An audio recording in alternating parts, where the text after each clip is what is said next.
आजच्या दिवशी धगधगत होता पाकिस्तान।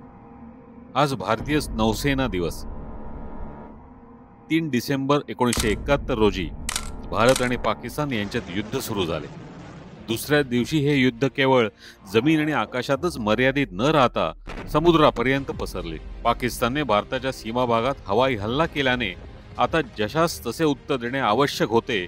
म्हणूनच भारतीय नौदलाने ऑपरेशन ट्रायडेंट अंतर्गत INS निपत, INS निर्घाट आणि INS वीरने 4 डिसेंबर 1971 रोजी कराचीच्या नौदल तळावर जबरदस्त हल्ला केला। कराची बंदर पाकिस्तानसाठी खूप खास होते, कारण त्याच्या एका बाजूला पाकिस्तानी नौदलाचे मुख्यालय आणि दुसऱ्या बाजूला तेलाचे साठे होते।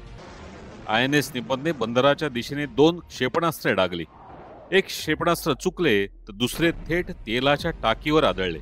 मोठा स्फोट झाला। स्फोट इतका शक्तिशाली होता की 60 किलोमीटर दुरूनही आगीच्या ज्वाळा दिसत होत्या। 7 दिवस कराची बंदर अगदी ज्वाळांनी धुमसत होते। हा हल्ला इतका जबरी होता की पाकिस्तान यातून सावरू शकला नाही।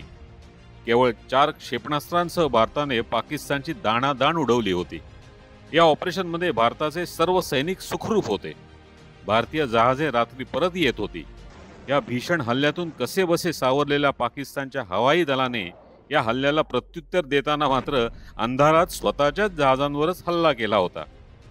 4 डिसेंबर भारत पाकिस्तान युद्धाला निर्णायक कलाटणी देणारा दिवस होता, म्हणून या दिवशी भारतीय नौसेना दिवस साजरा केला जातो। मातृभूमीच्या रक्षणासाठी सदैव कटिबद्ध असणाऱ्या वीर सैनिकांना शतशः वंदन।